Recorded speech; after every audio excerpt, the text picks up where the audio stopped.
You walk into class 4 minutes late. The door creaks. Every head turns. Your professor doesn't yell. She smiles. And that's worse. She tells you the rule. Late means you perform your hidden talent, right now, in front of everyone. Your stomach drops. Your face goes hot.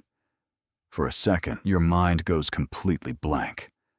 But the real answer for why this feels unbearable is far stranger than embarrassment. It's not really about the class. It's not even about you. Your brain is running a survival program that is nearly 200,000 years old, and it doesn't know the difference between a lecture hall and a life or death moment in front of your entire tribe.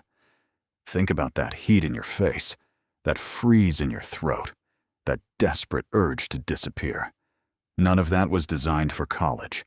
It was designed for something ancient. For most of human history, you did not live alone. You lived in a small band of maybe 30 to 50 people. Everyone knew your name. Everyone knew your face. And everyone was watching all the time, whether you liked it or not. There was no anonymity. There was no blending into a crowd of strangers. Your entire survival depended on what that small group thought of you. Psychologist Robin Dunbar has spent decades studying exactly why human brains grew so large compared to other primates. His research points to one driving force above almost everything else: social tracking. Your ancestors needed enough brain power to remember who helped them, who cheated them, who could be trusted with food, and who might turn on them when resources got scarce. Being disliked wasn't just uncomfortable, it was dangerous. A group could exile a weak or embarrassing member, and in the ancient world, exile was often a death sentence.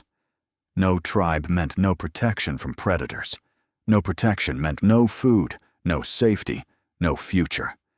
So your body built an alarm system. A fast, physical, impossible-to-ignore alarm that fires the instant you sense the group's eyes shifting toward you in a negative way. That's what happened the moment you walked through that door late. Here's the part that feels strange when you first hear it. Embarrassment is not weakness. It is a highly specific evolved signal. Psychologist Dacher Keltner has studied the physical display of embarrassment across cultures, and he found something remarkable. It looks almost identical everywhere. The gaze drops. The head tilts down and to the side. A small, tense smile appears, followed quickly by a hand touching the face. This is not random. Keltner argues it functions as a kind of built-in apology, a nonverbal signal broadcast to the group that says, "I know I messed up. I'm still one of you. Please don't cast me out." Your blush, your fidgeting, your inability to make eye contact in front of the class, these are not flaws. They're ancient peace offerings. Your body is begging the group to let you stay. Which brings us back to the professor's rule. Perform your talent, right now, in front of everyone. Why does this feel like actual danger, when logically, nothing about your safety is at stake? You won't be exiled from campus. You won't be hunted. You will, at worst, sing a little off-key or fumble through a card trick, and by tomorrow, almost no one will remember it happened. But your nervous system doesn't calculate probability. It calculates pattern. And the pattern in that classroom matches something deeply old. All eyes on you. No escape route. A performance you can't control the outcome of. Your ancient alarm system can't tell the difference between a professor's icebreaker game and a moment where your standing in the tribe is genuinely on the line.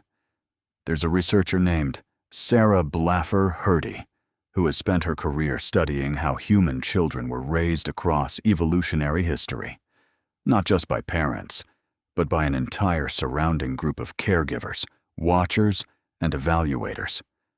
Her work suggests that from a shockingly young age, humans developed an acute, almost obsessive sensitivity to being watched and judged. It wasn't paranoia. It was survival training. A child who learned early to read the group's mood and adjust their behavior to stay in favor was a child far more likely to be fed, protected, and taught the skills needed to live. That sensitivity didn't disappear once agriculture arrived, or cities were built, or lecture halls replaced open fires. It just found new stages to perform on. So when you freeze at the front of that classroom, phone camera light glowing somewhere in the corner of your vision, you are not overreacting.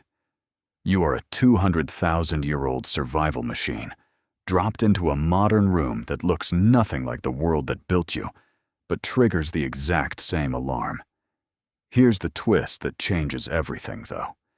In the ancient world, that alarm mattered because the tribe's judgment was permanent and total.